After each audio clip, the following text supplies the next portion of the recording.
Ave chers auditeurs, voici le Serviam épisode 3, janvier 2026. Retrouvez-nous sur YouTube, Odyssée, Telegram et nouvellement Instagram au nom de Serviam Podcast, que ce soit les canaux, les pages ou les chaînes officielles, elles portent toutes ce nom-là. Je procède au traditionnel tour de table. Il y a de nouvelles voix, alors j'ai hâte de présenter ces messieurs.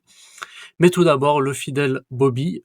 J'accueille Bobby, comment vas-tu mon cher ? Bonsoir Alex, bonsoir à tous. Écoutez, ça fait plaisir de vous retrouver parce qu'on vous avait prévenu, on a tenu promesse, on a plus de monde, plus de sujets et on est là plus souvent, on est là toutes les semaines, donc ça fait plaisir. Et après le brave Haddock de la semaine dernière, donc j'accueille 3 nouvelles personnes. Tout d'abord, pourquoi pas Théobald qui va nous animer la chronique du jour. Comment ça va Théobald ? Bonsoir à tous, ravi de vous rejoindre camarades. Très bien. Edmond également, comment vas-tu cher ami ? Bonsoir Rex, ça va très bien, merci. Je réponds à l'appel du tocsin que tu as sonné sur les internets. Et également Bruce, qui est peut-être le plus jeune de la liste d'aujourd'hui. Comment va Bruce ? Eh bien, salut à tous et heureux d'être le plus jeune et heureux de participer à cette première de Serviam pour moi. Le dernier né, mais pas le dernier de la liste. Et nous allons parler donc d'actualité. Pour cette semaine, on en a même sélectionné 2 pour vous. École catholique indépendante, qui gagne devant le Conseil d'État, et une agression impliquant un clandestin en particulier. Pour la chronique, elle parlera essentiellement de rhétorique et de dialectique, donc Théobald, qui est un maître aristotélicien, si j'ose dire, peut-être thomiste aussi, va nous faire un petit topo, mais incarné un petit peu dans le catholicisme, le nationalisme, voilà, pour rester un peu dans le thème tout de même. Je vous lance sur le premier sujet, à savoir cette école Pauline-Marie Jaricot. Petite victoire, donc c'est une bonne nouvelle en fait, puisque le 2 janvier, le Conseil d'État a rejeté un recours de ministres, en fait, une ordonnance de Lyon qui s'appliquait contre eux. La chef principale qui s'appelle Thérèse Madi, notamment de l'avoir accusée de une gestion administrative insuffisante ou quelque chose comme ça. Concernant cette école catholique hors contrat, qui ne comprend que 17 élèves, 17 jeunes filles, c'est une école de jeunes filles ou du moins une maison, genre de maison d'éducation. Ça porte un nom un peu particulier, je crois que 3 sont en situation de handicap, donc je pense pas que ce soit des dangers pour la République, ils ont pas fait main basse sur 50 nazis, si j'ose dire. Mais l'État est quand même condamné à verser une somme de 3 000 €, quelque chose comme ça. D'ordinaire, on connaît les contrôles assez drastiques, notamment de la Fraternité Saint-Pédis, ces écoles, parce que hors contrat et que le programme LGBT, entre autres choses, ne fait pas trop partie de ces enseignements, n'est-ce pas ? Et donc voilà, là en tout cas, on a une illustration un peu de cette hostilité. Et je crois savoir que Edmond s'est renseigné en amont, en plus ça rime, donc peut-être qu'il peut être le premier à intervenir sur ce sujet. Qu'est-ce qu'il en pense ? Qu'est-ce qu'il en sait ? Volontiers. Ce dernier épisode vient à la suite d'une longue série. L'école dont on parle a ouvert il y a 1 an et demi. Dans ce bref laps de temps, elle a déjà connu une dizaine d'attaques administratives diverses. Donc de quoi on parle ? D'une école catholique traditionnaliste hors contrat, fondée par 2 mères de famille exemplaires, on le verra. Sa spécificité, c'est que elle recherche l'éducation des jeunes filles, donc collège, lycée. Pour l'instant, l'école va jusqu'en seconde et les classes suivantes ouvriront avec les années passantes. Elle vise l'éducation intégrale. Derrière ce terme, on a une recherche de développer toutes les facultés des jeunes filles dans tous les domaines, notamment manuels. C'est une école qui se distingue avec des gros volumes horaires en théâtre, en arts plastiques, chant, couture. Donc, au collège, les jeunes filles poursuivent des différentes matières. Au lycée, elles font un choix.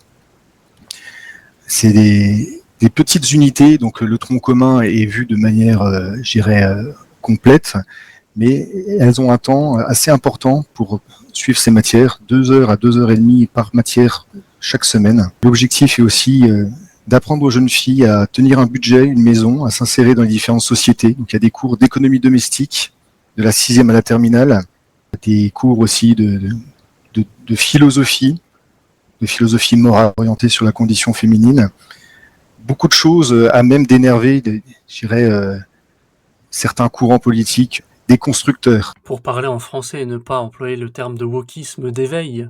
Également, Théobald, si tu veux prendre la parole sur ce sujet-là. Alors oui, alors c'est vrai que c'est pas un sujet que je connais particulièrement. Après, je sais que beaucoup d'écoles privées sous contrat ont des ennuis forcément, hein, parce qu'elles déplaisent à la République. Après, je suppose que leur mode de procéder au gouvernement, hein, c'est d'essayer de les assommer financièrement ou administrativement, alors que en fait, les raisons pour lesquelles ça leur déplaît sont des raisons morales et idéologiques. Oui, exactement, oui, tu cibles très bien. Toi, Bruce, qu'est-ce que ça t'inspire tout ça?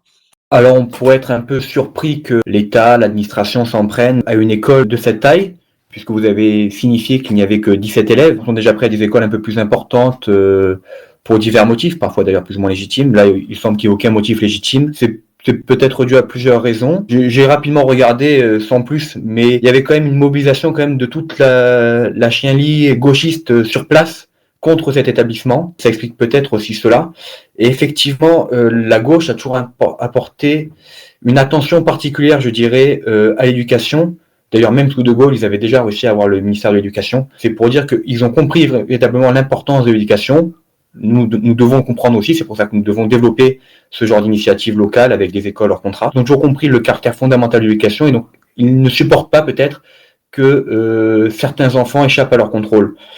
Au-delà de cette raison qui est peut-être la raison principale, une raison haineuse, il y a peut-être aussi une raison de l'État qui est un peu ce que j'appellerais une lutte à la jurisprudence, c'est-à-dire qu'il y a cette tendance à vouloir obtenir des décisions du Conseil d'État qui leur sont favorables et se servir par la suite de ces jurisprudences pour attaquer des poissons plus gros. On peut penser par exemple pour tout ce qui avait été interdiction des manifestations d'extrême droite, il y avait eu la jurisprudence du lancer de nain, puis après il y avait eu la jurisprudence de Dieudonné, qui avait été légitimée parce que Dieudonné c'était des spectacles importants, et qui s'est étendu récemment à toutes les manifestations dites d'ultra-droite. Et on voit depuis quelques années cependant que le Conseil d'État parfois tranche plus en notre faveur, notamment en termes de manifestation. Aujourd'hui, c'est possible de manifester davantage, il y a moins d'interdictions. Donc c'est toujours positif quand il y a, même s'il ne faut pas être naïf, c'est toujours positif quand il y a des décisions du Conseil d'État en notre faveur.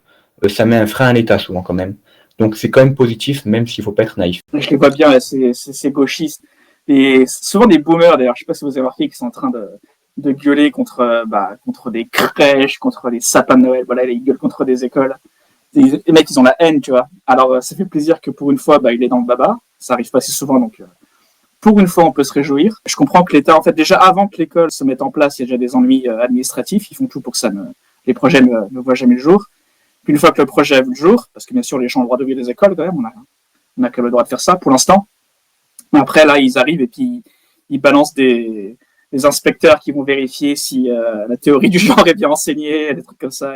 Alors, est-ce que vous faites 6 mois de cours sur la Seconde Guerre mondiale, dont 4 mois sur la Shoah? Non? Ah bon, c'est problématique. Voilà.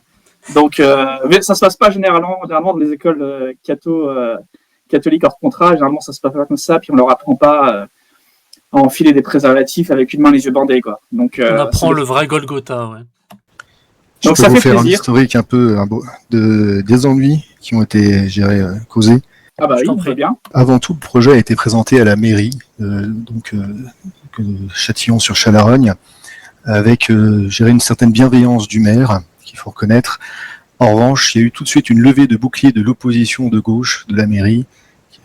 Les bruits disent que les boomers qui constituent cette opposition se sont levés en plein conseil et sont partis. Et ont activé, leur tissu associatif et syndical, ce qui a donné lieu à des mises en garde et des lettres de la CGT, de Sud Éducation, la FSU, adressées au rectorat de l'Académie de Lyon, parce que ces gens étaient inquiets de la protection de l'enfance. Assez cocasse d'avoir des gauchistes s'inquiéter de la protection de l'enfance, alors que, ils la livrent à l'insécurité, on verra dans la deuxième partie. Avortement, contraception, théorie du genre. Alors, on a eu un relais assez rapide au niveau du rectorat. Ce qui est important de voir, c'est les grandes dynamiques qu'il y a dans un pays, mais aussi les personnes et les acteurs locaux. Ce qui a fait que cette école ait été particulièrement embêtée par rapport à d'autres écoles hors contrat, c'est le fait qu'elle soit nouvelle, pas encore installée, mais surtout qu'elle est tombée dans une académie avec un rectorat particulièrement hostile. Il y a à noter qu'avant même d'ouvrir, l'école a fait l'objet d'un arrêté d'interdiction qui a été, je dirais, combattue et levée. Et puis d'une grande, je dirais, pour des motifs plus ridicules les uns que les autres. Alors j'avais noté que les ordinateurs étaient éteints. Alors on a dit qu'il n'y avait pas d'accès à l'informatique, que les ordinateurs ne marchaient pas, que le numéro SOS harcèlement n'était pas affiché dans les locaux. On a reproché aussi à l'école d'avoir mis en place des caméras de surveillance. Il s'avérait que c'était les caméras de la commune. Ces différents sujets ont causé des mises en demeure, savoir que il y a un principe quand même, je dirais, de progressivité et de proportionnalité dans la surveillance administrative du rectorat, qui n'a pas du tout été respectée. La dernière inspection a eu lieu au moment où la directrice pédagogique tente. Alors la directrice pédagogique avait bizarrement prévenu quelques jours avant qu'elle serait absente le jour-là, et l'inspection est tombée pile ce jour-là, probablement un hasard. C'est ces différents points qui ont été reprochés à l'école, donc je dirais, le dernier épisode, c'est donc un arrêté de fermeture qui a été annulé par un référé liberté. Puis ensuite, le rectorat et même le ministère de l'Éducation ont fait appel auprès du Conseil d'État. Et donc, c'est la dernière victoire de l'école. Les boomers, il y a des islamistes partout, les mecs sont surexcités, mais les mecs, ils vont écrire des lettres directes pour fermer des écoles. Non, mais là, parce qu'il y a pas de sel dans la soupe, hein, Bobby, tu te rends compte, c'est grave, quoi. Puis surtout, en fait, port de jupe longue obligatoire, enfin, quand on regarde la presse gauchiste, vous l'avez dit, hein, ils mettent des riverains se plaignent, je sais pas quoi, en fait, c'est des boomers et des gauchistes. Et ouais, la jupe longue obligatoire, donc autant dire, bon, la pauvre Alice Cordier est refoulée devant l'entrée, avec ou sans vigile, j'imagine, donc c'est vrai que c'est un peu triste, quand même. Les burkas, je pense que ça leur pose pas de problème, à ces gens-là. Mais jupe longue, attention, voilà, oulala. Marie-Gertrude, c'est une terroriste, quoi. Je fais un commentaire rapide sur la justice administrative. Là, on voit qu'elle a donné raison à la maison d'éducation Pauline-Marie Jaricot. La justice administrative est encore assez neutre idéologiquement en France. En revanche, elle est en général peu enclinte à désavouer ses collègues de l'administration. Donc le fait qu'il y ait le rectorat, la préfecture dans la boucle, c'est quand même vraiment une grande victoire. J'ai encore quand même quelques remarques. C'est que cette affaire est loin d'être anecdotique. Les différents bords politiques s'en emparent. On voit que même la droite, on va dire institutionnelle et médiatique, a donné une certaine tribune à la directrice de l'école. De l'autre côté, on voit la gauche monter au créneau. Par ailleurs, donc les deux femmes qui mènent ce projet et puis leurs proches, leurs bénévoles, sont très édifiantes. Elles mènent un combat pas uniquement pour leur école, mais pour l'ensemble de l'enseignement libre. Elles, je dirais, mènent, et c'est pas fini, des combats juridiques qui font jurisprudence, qui peuvent servir à l'ensemble de notre milieu. Si des auditeurs ont des proches qui sont dans le secteur dans l'Ain, je les encourage vraiment à s'intéresser à cette école qui est menée par deux lionnes. C'était pas le sujet aujourd'hui. Aujourd'hui, le sujet, c'était plutôt les combats juridiques et face à la gauche et l'administration. Mais ce qui est plus grave, c'est que cette école n'a pas été soutenue par les clercs. L'affiliation est plutôt celle de la fraternité Saint-Pédis. Je ne rentrerai pas dans les détails parce qu'on peut espérer que les choses s'arrangent un jour.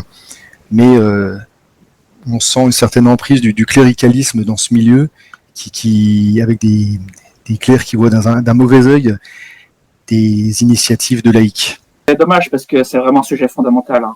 Pour ceux qui suivent Oremus Servia, vous avez compris que on n'hésite pas lorsque des demoiselles se comportent mal à sortir les lougers et puis à tirer en l'air.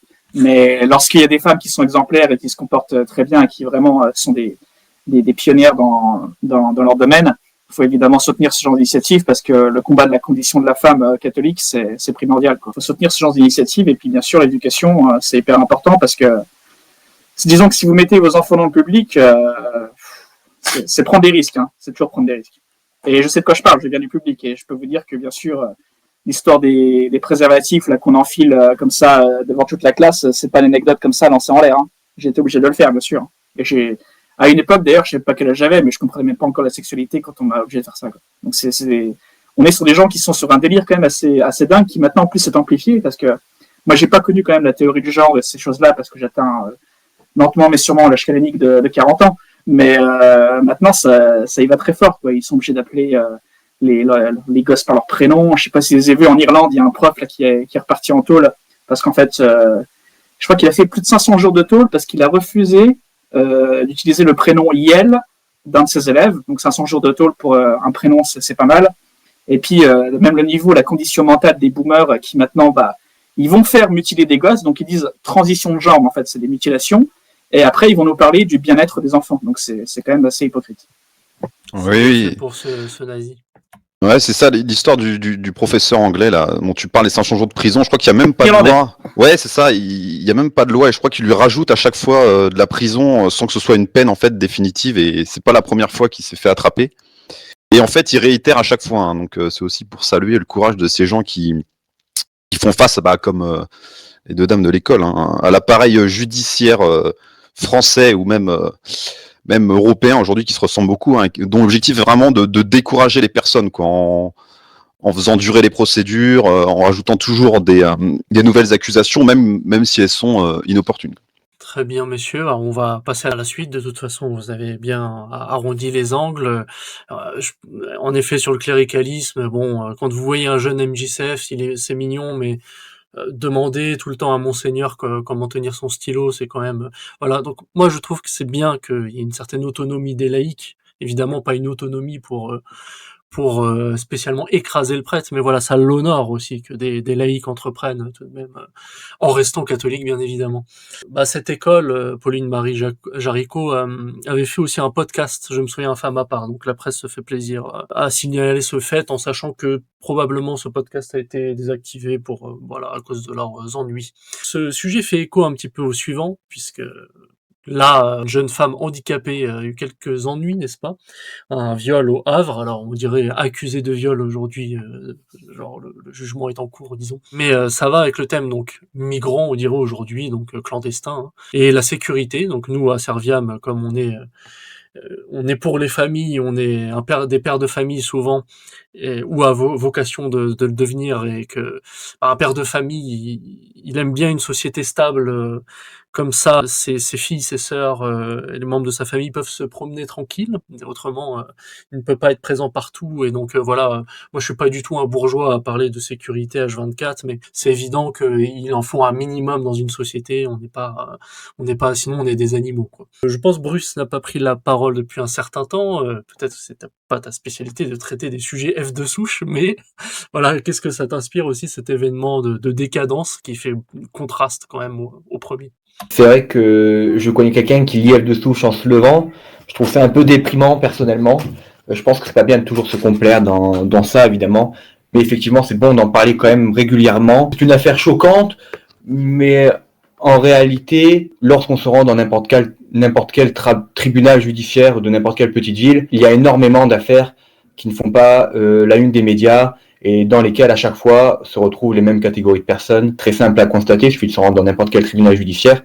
Donc finalement, lorsqu'on est un peu confronté à ça au quotidien, ce genre d'affaires ne nous surprend même plus, alors que c'est des affaires tout à fait choquantes et complètement délirantes. C'est un migrant soudanais, alors la jeune femme avait 19 ans, hospitalisée en psychiatrie, pour dépression sévère suite à l'événement, enfin bon. Voilà, donc je pense que Edmond aussi a quelques petites choses à dire. Ah mais je rejoins Bruce. Aujourd'hui, il y a un émoi pour les affaires les plus graves, mais ce genre d'affaires de viol devient coutumier, malgré des relais sur CNews et Europe 1. Ça passe presque sous les radars aujourd'hui, c'est-à-dire à quel point les gens s'y habituent. Et finalement, on voit que c'est des gens qui sont plutôt en marge de la société qui s'émeuvent le plus de ce genre de faits, c'est-à-dire les sales fachos et les cathos intégristes et autres sales types. Pourtant, les victimes sont souvent des gens, je dirais, du monde avec qui on partage pas grand-chose, mais on a cet attachement charnel aux gens de notre peuple qui fait que on peut pas arrêter notre combat. Sur la question de l'accusation qui ressort à chaque fois, de l'accusation de récupération politique que, je dirais, nous intente la gauche, c'est particulièrement dégueulasse parce que on n'a rien à vendre. On fait de la politique pour, je dirais, rechercher les causes des faits qui nous semblent insupportables et injustes. On n'est pas des boutiquiers et tout ce qu'on cherche, C'est à éviter que ce genre d'actes se reproduisent. C'est assez insupportable pour nous de nous dire que la société, nous-mêmes, on n'est pas capable de défendre aujourd'hui des femmes ou des jeunes qui sont vulnérables. Une des causes, faudrait qu'on explique ce que, on va dire, coupable ou non coupable. Hein. Qu'est-ce que foutait ce Soudanais déjà chez nous? Parce que je sais pas si vous vous rendez compte quand même du nombre de kilomètres qui nous séparent du Soudan. Le Soudan, c'est au sud de l'Égypte. Hein. Je veux dire, il n'y avait pas un pays africain qui pouvait accueillir ce mec s'il avait vraiment des soucis dans son pays. Qu'est-ce qu'il faut en France de base, en fait, hein? Même si le mec il fait rien, qu'est-ce que tu fais en France, mec? Incompréhensible. Et pourquoi il y en a des milliers comme ça aussi? Milliers, je suis gentil, hein. Ah bah si tu passes à Gare du Nord, ouais, là c'est. Après, c'est pas que la nationalité soudanaise, hein, mais bon, c'est vrai que Non, mais ils ont des papiers français à la Gare du Nord, donc ça va, tu vois. C'est vrai. Donc vous savez qu'en France, il y a 2 ordres juridiques. Il y a l'ordre administratif. Donc aujourd'hui, il existe encore, des mesures administratives mais qui sont pas appliquées. Prononciation d'OQTF, rétention administrative. En revanche, le fait d'être aujourd'hui sans papier, donc migrants clandestins en France, a été dépénalisé. En réalité, les peines pénales n'étaient plus à appliquer déjà depuis les années 2000. Mais on s'est ensuite orienté vers, une suppression de toutes les infractions de cette situation. Alors, dans les faits, beaucoup au niveau français, mais aussi au niveau européen, avec une directive retour de 2008, qui impose de rechercher des moyens de retour volontaires avant de prononcer des peines d'emprisonnement ou d'amende. Ouais, c'est triste, hein, parce que aux États-Unis, par exemple, il chope un clando, le mec il est arrêté le matin, le soir il est déjà dans l'avion, quoi. Peu importe son pays d'origine, ça, y a pas de chichi, quoi. Donc, mais ça, ce que tu dis en plus, Edmond, sur cette histoire, en fait, on s'est un peu habitué quelque part à ces histoires et on n'arrive plus maintenant à. En fait, ça fait même plus la une. Déjà, elle aurait pu être juive, ça lui aurait permis de faire la une, mais comme c'est une remigration là. D'ailleurs, c'est ce qui s'est passé à chaque fois. Hein. Quand vous savez, quand les EQTF ils font des conneries, bon, on laisse pisser. Mais si le mec il s'attaque un peu à des juifs ou des israéliens, notamment le mec là qui avait un Algérien là qui avait refusé de servir, c'était un chauffeur Uber qui avait refusé de servir un repas à une israélienne. Là. il est parti le lendemain. Hein. Le lendemain, lui, il a été réémigré. Mais quand c'est des gens normaux, là, par contre, on n'entend pas parler. Ça, une histoire de viol, une histoire de meurtre, machin, rien du tout. Avant, ça aurait fait la une. Mais en fait, il y en a tellement maintenant que les gens sont habitués. Et je m'en suis rendu compte, moi, quand on m'a parlé de l'affaire de Saint-Étienne-du-Rouvray. Et je me suis dit, ah, mais c'est quoi déjà cette histoire? Ok, je sais que c'est un attentat et tout. Même moi, qui suis pourtant assez politisé, j'ai été obligé de quand même prendre quelques secondes pour me souvenir de qu'est-ce qui s'était passé à Saint-Étienne-du-Rouvray, quoi. Donc, ouais, on s'habitue un peu parce qu'on n'a pas le choix, en fait. On n'a pas le choix, on est tellement harcelé par les chances, la même chance pour la France, qu'à la fin, on arrive à faire le vide autour de soi parce qu'il faut continuer à vivre, quoi. Alors que c'est juste insupportable, genre même quand, je sais pas, il y a 5% d'halogènes dans une commune, aujourd'hui on se dit: «Ah c'est génial», alors qu'en fait, bon c'est, voilà. Et souvent, ouais, je déplore, la qualité entre l'agressé et l'agresseur, souvent. Vous avez je sais pas, des jeunes gars diplômés, sympathiques, ou des jeunes boxeurs blancs de 17 ans, là, ou je sais plus quoi, c'était arrivé en Normandie il y a quelques mois aussi. Donc voilà, souvent la qualité entre les deux, il y a un fossé, quoi, donc et c'est l'agressé, voire le mort, quoi, qui manque à l'appel et qui en plus, voilà, est un de souche, quoi. Et là encore, c'est toujours les mêmes choses, cas psychiatrique, OQTF, mais quand même sur le territoire, etc. L'impuissance de l'État, et surtout l'État en fait qui provoque ces situations de toute façon, puisque zéro contrôle des flux, bien au contraire. Et finalement, c'est nous qui sommes pas spécialement portés sur l'idée de protéger les plus faibles, quoique. C'est vrai que c'est assez catholique, vous me direz, mais ouais, finalement, il reste que nous pour dire qu'on n'accepte pas, quoi. C'est un peu fou, mais c'est comme ça. Un petit élément sur le cas psychiatrique que tu viens d'annoncer, parce que vous savez que quand vous avez un QI qui est vraiment, on va dire, profondément faible, vous êtes considéré souvent, pas tout le temps, mais souvent comme un cas psychiatrique, parce qu'en fait, les QI faibles, ils ont d'énormes biais cognitifs, et bon, je vais pas rentrer dans les détails, mais ils ont souvent des maladies mentales en fait qui sont considérées comme telles par la majorité de la population parce qu'ils n'arrivent pas à suivre, quoi. Et si on prend en compte la fameuse carte, alors maintenant on est sur YouTube donc j'ai pas le droit de dire, mais vous avez très bien compris la fameuse carte avec la carte rouge dans certains pays, hein, la fameuse carte des QI, vous vous rendez compte qu'il y a beaucoup de cas psychiatriques en France. Alors. Ils ont toujours le même profil. Celle que Laurent Alexandre n'aimait pas trop.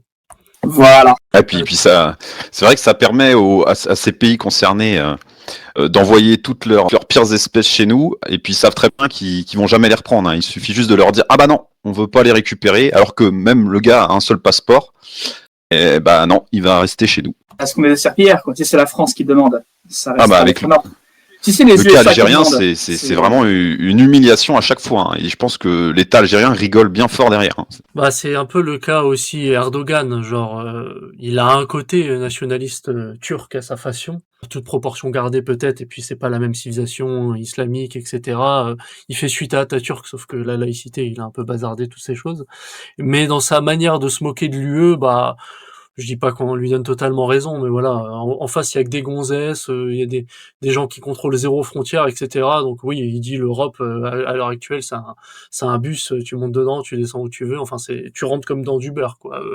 Le côté, je sais pas, genre Kadhafi, peut-être dans les années 70, là, 70, il avait un côté, oui, l'Europe, l'État croisé, etc., un peu en mode discours islamique. Bon, déjà à l'époque, je pense que c'était déjà périmé, mais alors aujourd'hui, l'UE, c'est pas une forteresse, c'est le contraire, et on en souffre, on prend tout dans la tronche. Dernière remarque, quand on a un viol de femme par un immigré clandestin, la gauche jette un voile pudique sur la fracture que ça crée dans sa recherche d'une convergence des luttes entre des lignes qui sont antinomiques, hein, entre, je dirais, le féminisme antipatriarcal que poursuit la gauche et l'islam ou l'immigration de type à bas QI ensauvagé. Je dirais, il y a quand même un fossé. Vous avez, je dirais, dans la première émission, il y a le collectif Némésis qui a pas mal été esquinté, mais je dirais, faut quand même reconnaître une recherche probablement stratégique de mettre en avant cette incongruité entre des combats complètement opposés de la gauche. Parsifal avait souligné un peu cet équilibre. Après, Bobby avait rappelé que oui, bon, les motifs étaient toujours pas les meilleurs invoqués, mais bon, c'est un créneau assez facile, on va dire, quoi. C'est un combat évident qui n'est peut-être pas assez porté, ça c'est certain, mais c'est un combat évident. À la convergence des luttes, attention à la convergence des... Sur ce, rien à ajouter, messieurs? Un petit point positif quand même pour nos auditeurs. Il faut bien comprendre que c'est quand même une question de volonté politique souvent, notamment les OQTF non appliqués. C'est quand même souvent une question de volonté politique. Je me rappelle d'une anecdote, ça devait être l'année dernière, au Forum de l'Europe ou quelque chose comme ça. Des camarades allemands étaient venus en France, notamment pour participer à une manifestation, et alors qu'ils n'avaient commis aucune atteinte aux biens, alors qu'ils n'avaient commis aucune atteinte aux personnes, peut-être qu'ils avaient fait un salut romain ou je ne sais pas. Ils s'étaient fait effectivement, ils avaient pris une mesure administrative de rétention, et ils avaient été directement renvoyés en Allemagne, en étant en rétention pendant plus de 48 heures ou 72 heures, et directement retournés en Allemagne, alors même que, comme ils sont allemands, ils sont dans l'espace Schengen, et qu'il devrait y avoir normalement la liberté de circulation. Donc on voit bien que sur cet événement, c'est-à-dire sur cette mesure de rétention administrative, puis cette expulsion du territoire, lorsque l'État a la volonté politique d'expulser quelqu'un, il peut le faire, peu importe les conditions. Donc il faut quand même avoir ce point de vue positif, qu'il y a une histoire de volonté politique, et que quand c'est une histoire politique, il y a une histoire de volonté, donc tout est possible, tout changement est possible. Et je rejoins complètement Bruce, je vais aller dans ce sens. La volonté politique est centrale et on voit les différents verrous qui peuvent sauter et j'irais proposer aussi des solutions. Donc le verrou des juges qui n'appliquent pas déjà les règles qui existent encore. Le verrou politique, là il y a eu avec la loi immigration et puis des propositions du RN, des tentatives de remettre un peu, je dirais, de cadre pénal là-dedans. Et puis le dernier, c'est le verrou médiatique. Bon, les choses changent un peu avec certains médias, mais je dirais il y a pléthore d'informations et de faits qui sont cachés, qu'on trouve effectivement sur F de souche, mais pas ailleurs. On préfère nous dire quand un migrant est devenu meilleur artisan de France parce qu'il a réussi à faire des croissants ou des pains au chocolat. On préfère nous parler de ça plutôt que effectivement de ces histoires sordides qui ont un impact sur la vie de nos contemporains. Nous, hommes de droite, on oublie parfois aussi la puissance du soft power, et si vraiment il y avait gérer une volonté politique ou gérer une reprise politique, c'est des leviers énormes pour faire prendre conscience du problème auprès de la population.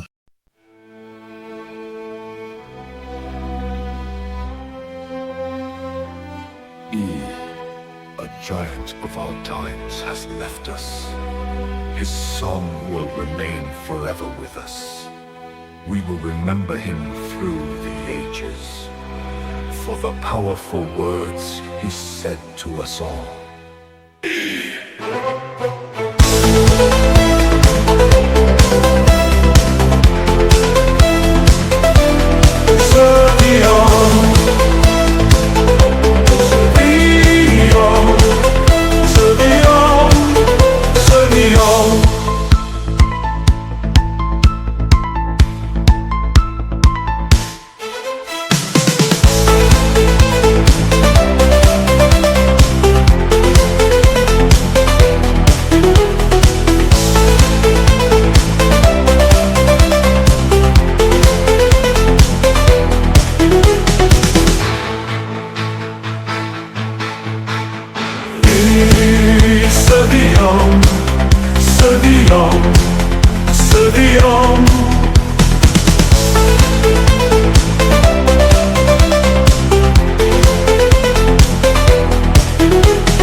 Très bien, messieurs, passons à la chronique du jour. Vous êtes habitués maintenant, pour ceux qui écoutent Serviam depuis une ou quelques semaines.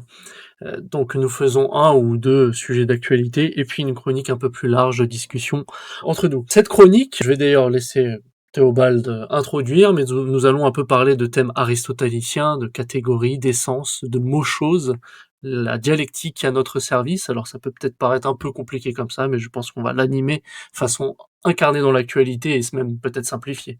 Oui, tout à fait. Alors forcément, ça va être en liaison avec le sujet d'avant. Hein. C'est encore un sujet qui va faire hérisser les cheveux de certains. Hein. On va surtout aborder la relation entre le catholicisme et le racialisme, hein, d'un point de vue de fond.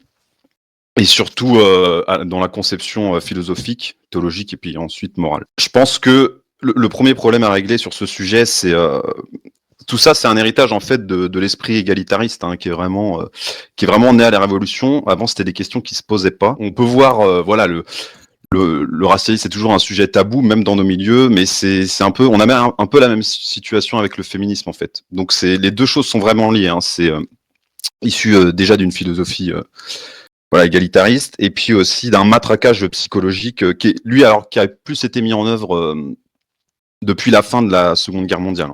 Donc cet esprit égalitariste, je pense que c'est vraiment le fond du problème.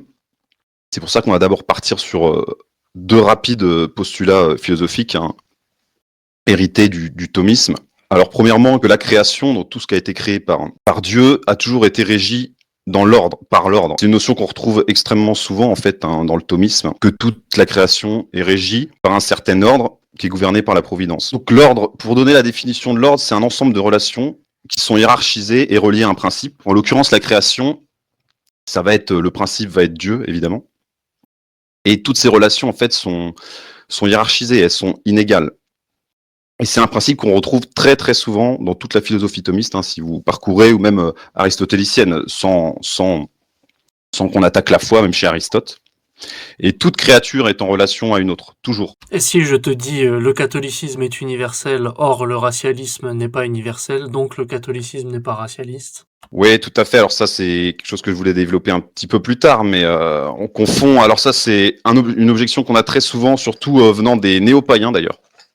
J'ai remarqué ça, qui ne font pas la distinction en fait entre l'ordre naturel et surnaturel. Pourtant, alors ça c'est vraiment dû à un manque, à une ignorance. Hein. Soit, alors, ça peut être aussi de la mauvaise foi, mais c'est vraiment une ignorance de la doctrine chrétienne. Hein. Toute personne qui s'est vraiment réellement a fait un travail de fond sur le christianisme a bien vu cette distinction. Sans aller chercher un universalisme au niveau surnaturel, on a une réponse déjà en métaphysique, purement naturelle, qui est de dire que il y a 4 causes dans l'être, la cause formelle est l'élément spécificateur, le principe spécificateur, et la cause matérielle, c'est le principe individualisateur. Donc derrière ces mots barbares, qu'est-ce que ça dit? Ça dit que tout homme est pleinement homme, mais il n'est pas toute l'humanité. Il y a une nature humaine, universelle, mais qui se décline en autant d'individus qui sont des manières d'être homme et qui, elles, sont inégales. Voilà, tout à fait. Je voulais rattaquer justement avec le deuxième principe, après le principe d'ordre, hein, qui régit vraiment toute la création. C'est-à-dire que, voilà, dans le schéma aristotomiste, en fait, on a 5 genres qui classent un être. Enfin, un être est classé par 5 genres, c'est-à-dire le genre, la différence spécifique, l'espèce, le propre et l'accident. Or, l'homme est une espèce, c'est ce qu'on appelle une espèce. Et le fait qu'il y ait une multitude d'hommes, une multitude d'individus dans l'espèce, fait qu'en fait tous les hommes se complètent, et par ailleurs ils sont forcément inégaux, parce que si tous les hommes étaient égaux, en fait ils seraient tous similaires, donc il n'y aurait qu'une espèce. C'est comme chez les anges on retrouve que ils atteignent la perfection par leur propre individualité, donc ils sont chacun une espèce et pas une multitude d'individus. Bah, et comme tu le dis, le thomisme est hiérarchique en fait, de toute façon. Les choses sont parfois les mêmes, mais pas sous le même rapport, et donc voilà, on peut dire que les gens de différentes races sont toujours humains, mais ils sont quand même de différentes espèces, ethnies et tout ce qu'on veut. Tout à fait, et pour compléter ce que disait Edmond avant, c'est-à-dire que en effet, l'espèce d'homme, c'est la forme qui est par l'âme, et on est individué justement par la matière. Mais au niveau de l'âme, on en a tous une âme qui est similaire, l'âme de l'espèce humaine. Mais on est tous individués par la matière, et en fait, c'est le corps qui va individuer l'âme humaine. Il faudra que les néo-païens qui refusent l'université de la nature humaine nous expliquent comment ils peuvent fonder une hiérarchie si chaque ethnie, race, individualité a son propre référentiel. En réalité, la seule chose qui peut permettre, je dirais, de fonder des inégalités, c'est justement d'avoir une échelle de valeurs qui soit justement universelle. Et si par exemple je dis, elle est pour toi Bruce, bon après tu peux parler du sujet de façon générale, mais le fascisme est totalitaire, or l'Église condamne le totalitarisme, donc l'Église condamne le fascisme. Évidemment, ça dépend de ce qu'on entend par le mot totalitaire. Bien sûr, nous avons une pensée qui est totale, parce qu'elle comprend à la fois le temporel et le spirituel. Cela ne nous empêche pas de les différencier, sans les séparer, de les distinguer. En cela, oui, nous avons une pensée totalitaire, et l'Église elle-même a une pensée qui comprend le spirituel et le temporel. Elle a une pensée totale. Après, évidemment, on peut jouer sur les mots de ce que signifie totalitarisme, mais on voit bien que c'est un raccourci. Le bien commun, c'est vrai que ça apparaît ici un petit peu comme presque un synonyme, quoi. Ouais, enfin la distinction tient surtout, ça c'est pareil, on fait un sujet entier, mais à savoir si le fascisme, en fait, si le totalitarisme dans le fascisme est essentiel au fascisme, ou alors Est-ce qu'il est qu'un accident? Et je pense que ici, tout ça Serviam, on considère que c'est qu'un accident du fascisme, c'est-à-dire qu'il n'est pas nécessaire et qu'il peut être entendu autrement. Mais c'est sûr que si l'État domine la morale et la foi à la place de l'Église, eh ben, c'est incompatible, en effet, avec le catholicisme. La version italienne, d'ailleurs, paradoxalement, est peut-être beaucoup plus étatiste, là où celle allemande était était plus fédérale d'une certaine façon, quoi. Il y avait pas mal de groupes autonomes sous un certain chancelier d'Allemagne. Donc c'est vrai que après c'est assez varié, quoi, comme courant. On peut pas forcément cantonner aussi facilement les choses, on va dire. C'est ça. Et donc, pour revenir au sujet du racialisme, hein, donc saint Thomas, justement, et au problème égalitarisme aujourd'hui, hein, qui a vraiment beaucoup influencé nos pensées. Hein. Je cite saint Thomas dans la Somme contre les gentils, donc au livre 3, chapitre 81. L'homme possède donc intelligence, sens et force corporelle. Cela est hiérarchisé en lui. La force corporelle est soumise aux virtualités sensitives et intellectuelles comme à leur service. La vertu sensible est elle-même soumise à la vertu intellectuelle. Pour la même raison, on trouve un ordre chez les hommes. Les mieux dotés du point de vue intellectuel dominent naturellement les autres. Et bon, je vais pas faire la suite parce que c'est encore un peu plus hard, mais on peut très bien constater que chez les races, on voit qu'il y a une différence. Il y a une différence au niveau de l'intelligence en soi. Et pourquoi on accepterait qu'il y en ait entre les individus et pas entre les races? Ou entre les sexes, ou entre les... Bah après, on retombe un petit peu à ton introduction qui dénonçait l'égalitarisme, ou des choses comme ça, quoi. Donc à échelle individuelle, sans aucune distinction, oui, ça peut être accepté, mais il faut mettre des pincettes, et après, c'est encore pire, quoi. Ouais. À titre personnel, j'ai trouvé qu'il y avait un argument qui portait bien avec les catholiques et les cathotradis. C'était effectivement de jouer sur la distinction entre les sexes, leur inégalité profonde, puisque tous les cathotradis considèrent qu'il y a une inégalité entre l'homme et la femme, une complémentarité et des différences essentielles. Et pourtant, la question qu'on peut leur poser, c'est est-ce qu'un homme et une femme, ils ont une même âme humaine? Ben, la réponse est évidente, ils ont une même âme humaine. Alors, la deuxième question, c'est alors qu'est-ce qui fonde leur différence? Quels critères fondent la différence entre l'homme et la femme? Et la réponse, elle est essentielle, elle est évidente. Le seul critère de distinction entre l'homme et la femme, c'est un critère biologique. C'est un critère de nature complètement biologique, déterminé biologiquement. Et cependant, c'est une conséquence. Et tous les cathotradis, finalement, se rendent compte que la biologie entre dans leur logiciel de pensée. La femme, dans le foyer, est soumise à l'homme. Il y a des différences, des complémentarités entre les sexes. Et tout cela a un fondement biologique. Et lorsqu'on a réussi à faire comprendre aux cathotradis que la biologie rentre dans son logiciel de pensée, il est beaucoup plus facile, je trouve, à lui faire comprendre qu'il y a des différences entre les races, qu'elles sont notamment de nature biologique, que cela doit être pris en compte dans l'organisation politique, dans l'organisation temporelle, comme les différences entre les sexes, parce qu'elles sont biologiques, sont prises en compte dans l'organisation temporelle. Je trouve que c'est un argument qui porte bien avec les catholiques qui n'ont pas forcément réfléchi à la question de la race. Une histoire de degré aussi, c'est parce que la différence fondamentale, énorme, entre les sexes, elle est criante. Tout le monde peut la constater, donc les cathotradis, bien sûr, ils vont la constater. Alors que la différence raciale, elle existe aussi, hein, bien sûr, hein, elle est indiscutable, mais elle est beaucoup moins criante. Et je note d'ailleurs aussi, c'est une petite anecdote assez sympathique, c'est que généralement, nous, dans l'extrême droite, dans le milieu, on a tendance à faire un peu l'inverse. Parce que c'est beaucoup plus, on va dire, politiquement incorrect de commencer à taillader, on va dire, la différence entre les sexes. On prend beaucoup plus de risques en tant que nationaliste parce que c'est beaucoup moins consensuel, parce que la différence entre les races, finalement, elle est abordée tout le temps, c'est notre cœur de métier, donc forcément, tout le monde a un avis là-dessus. Ouais, exactement, c'est un peu une objection qui revient, hein, c'est qu'est-ce qu'est une race humaine, en fait? C'est assez... c'est vraiment un sujet de dialectique où on n'a pas forcément de frontières spécialement scientifiques, hein, mais c'est vrai que c'est une objection qui revient assez souvent. Ouais, et aussi, bon, après, c'est les catégories d'Aristote, on a les substances, quantité, le lieu, le temps, le truc. Donc, hier, demain, le lieu, ça peut être à Paris. Si on dit blanc, c'est la qualité, je crois que c'est dit comme ça, 2 mètres la quantité. La position, assis, debout, voilà, position, Alice Cordier, si tu m'entends. Non, je plaisante. Voilà, frapper, c'est une action, c'est des thèmes assez inépuisables, là, incarnés dans la philosophie. Le sujet de la différence raciale, pour en faire finalement des sujets personnels d'orgueil qui peuvent exister souvent. Donc lesquels, en fait, il n'y en a qu'un quasiment, c'est, on va dire, la supériorité Alors les gens ont le droit de la contester, hein, la supériorité des blancs sur les noirs, par exemple. Les gens ont le droit d'être d'accord ou pas désaccord, mais c'est celle-là qui était souvent mise en avant. C'est pas parce qu'il y a une hiérarchie générale que vous pouvez contester ou pas, qu'en fait, à titre individuel, en tant que blanc, pouvez-vous quand même comme ça bomber le torse et dire ah ouais quand même moi je. Non, il n'y a pas de moi je tant que tu n'as pas fait. C'est ça la cause profonde. Moi je suis blanc, mais je me sens pas spécialement plus intelligent que je sais pas que le cardinal Sarah, quoi. C'est pas parce que je suis blanc que ça me donne une supériorité intellectuelle de facto. Et j'ai pas accompli plus de choses que lui ou un autre, hein, peu importe. Je pense à lui comme ça. Donc il faut pas s'enorgueillir comme ça juste parce qu'on a une biologie de départ meilleure. Faut savoir la mettre dans le concret d'abord et peut-être après on peut commencer à parler. Oui, tout à fait, ça tolère des exceptions, mais c'est vrai que, en tout cas, au jour d'aujourd'hui, on constate, enfin, on est quand même en tant que catholique ancré dans la réalité justement, et on peut constater que, voilà, il y a une différence quand même d'intelligence entre les peuples, et surtout en France. Hein, bon, bah, si on reprend le sujet d'avant, on comprend vite par les faits que c'est pas, faut vraiment se mettre la tête dans le sable pour refuser de constater ce phénomène.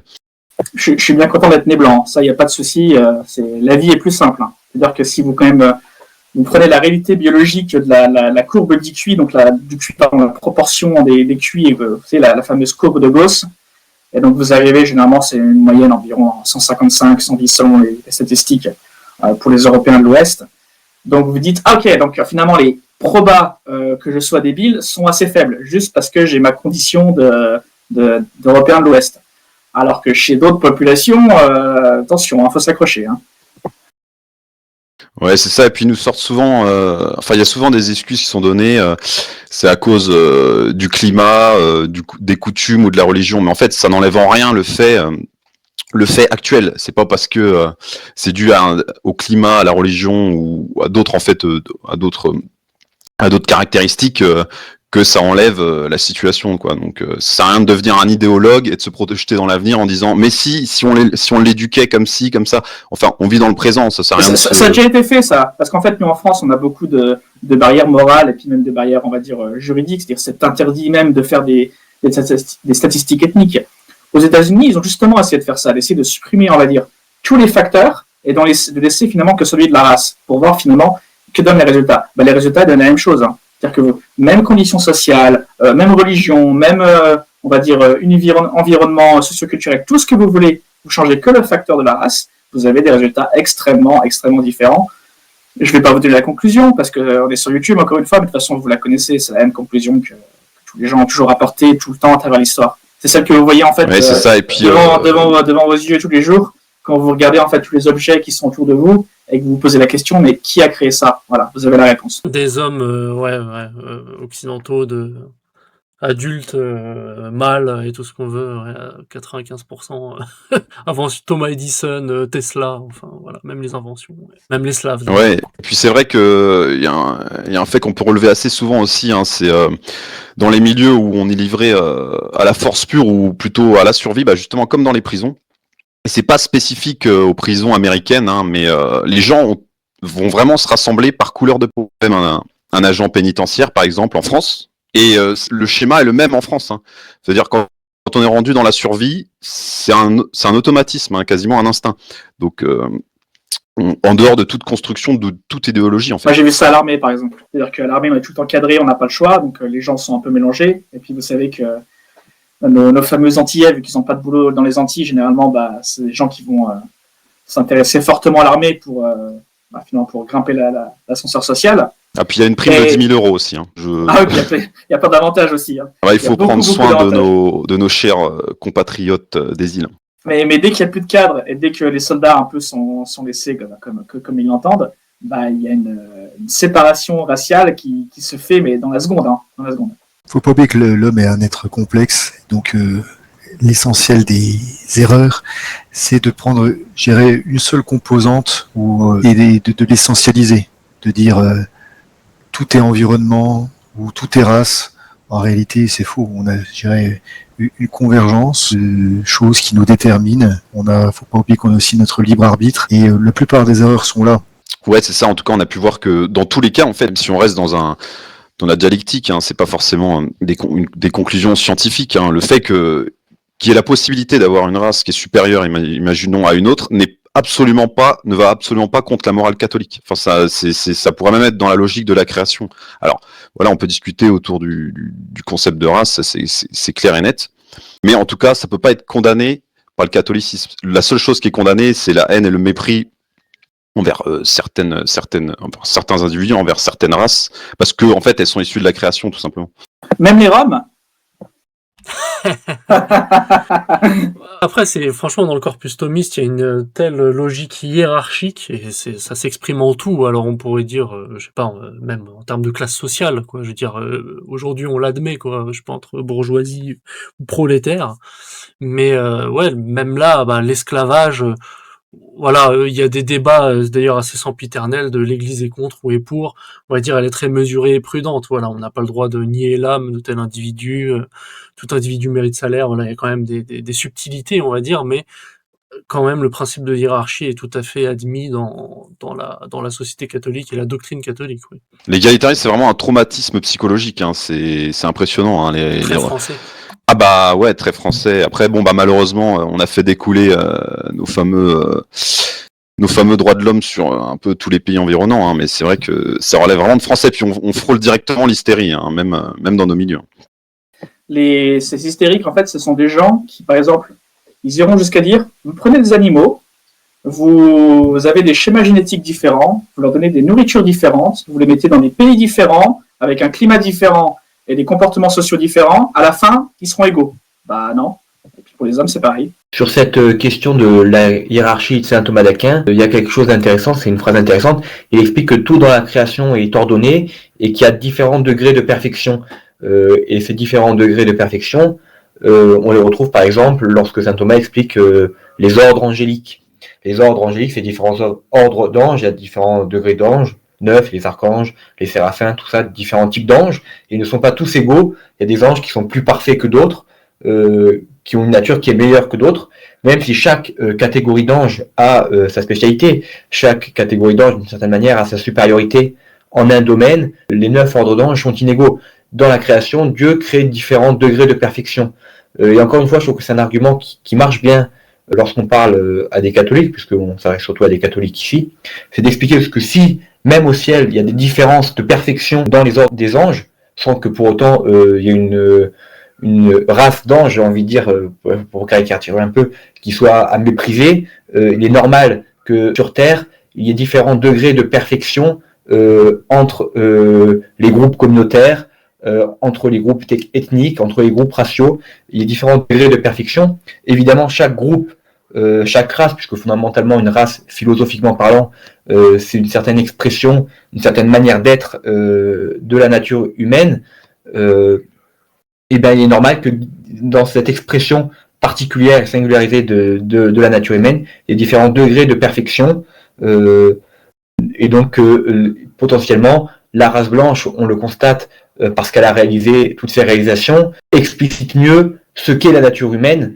même si aujourd'hui il faut faire preuve d'une certaine humilité, notamment à cause de notre décadence généralisée en Occident. Mais on voit bien que chaque race exprime un potentiel humain particulier, mais que certaines races l'expriment plus parfaitement. Puis on voit des traits communs, oui, c'est ça, aux espèces dans le monde entier, quoi. Donc chaque individu, on peut dire, est unique, et en même temps, chaque espèce collectivement a elle aussi ses spécificités, on va dire, quoi. Donc, en soi, même, vous prenez un Blancos du 19e siècle colonialiste, il sait faire une distinction radicale entre certaines tribus africaines pourtant voisines, ou entre pays. Donc comme quoi je veux dire, c'est presque un sujet d'étude ethnologique, mais voilà, on va laisser Bernard Lugan sur l'affaire là. Et puis le problème, c'est vraiment ce problème d'humilité en fait chez les gens.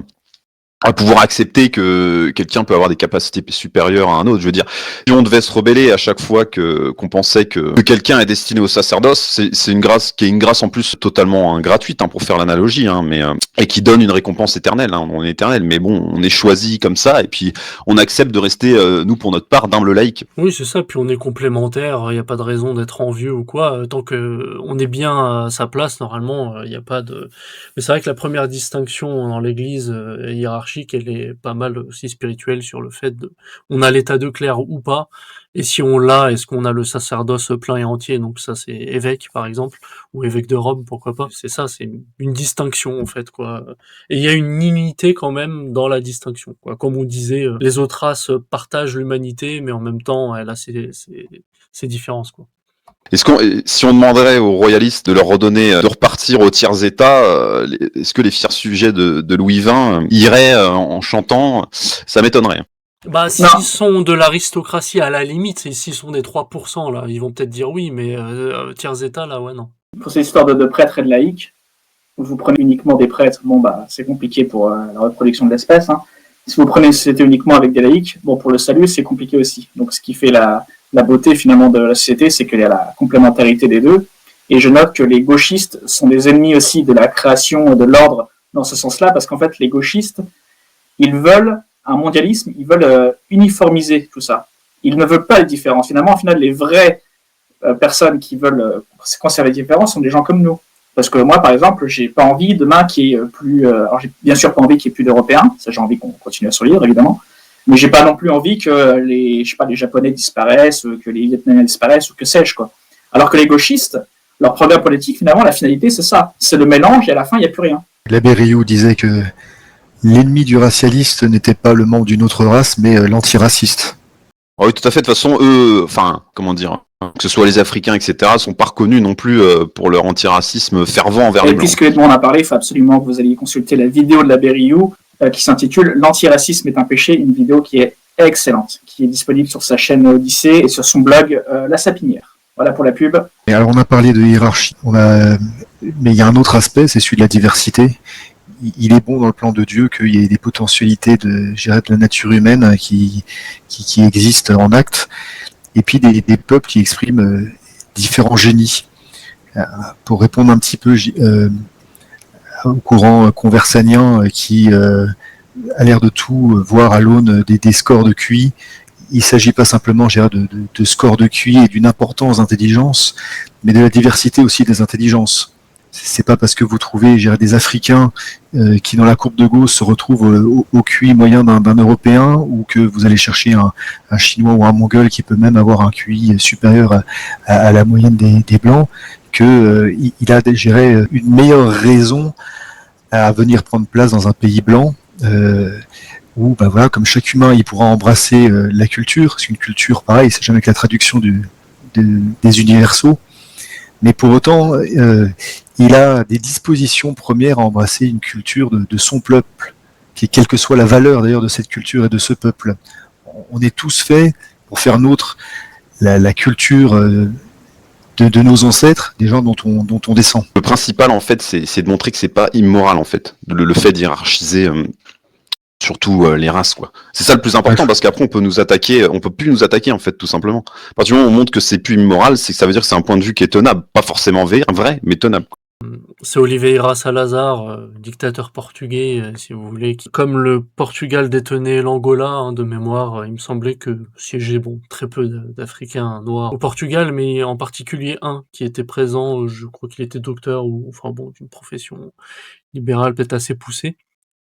Et donc oui, Salazar tient un discours ni immoral, ni haineux, ni tout ce que l'on veut, mais il applique ces distinctions tout de même sur la qualité de noir en tant que tel, quoi, par exemple.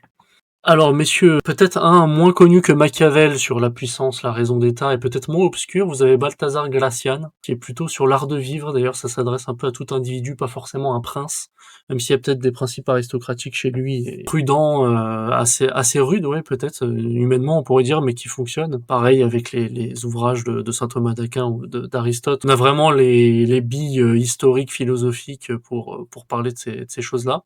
Ce que je vous proposerai, c'est un dernier petit tour de table où chacun d'entre vous prend la parole, et donc discours libre, vous pouvez dire un petit peu tout ce que vous voulez, mais de préférence évidemment en lien au moins avec l'un des 3 sujets que l'on a traités aujourd'hui. Écoutez, déjà je vous remercie d'avoir passé un petit peu de temps avec nous dans ce podcast. Donc puisque Rex a dit sujet libre, j'en profite pour dire que si vous avez des questions à nous poser, n'hésitez pas sur YouTube à poser vos questions, sur Odyssée, à laisser des commentaires.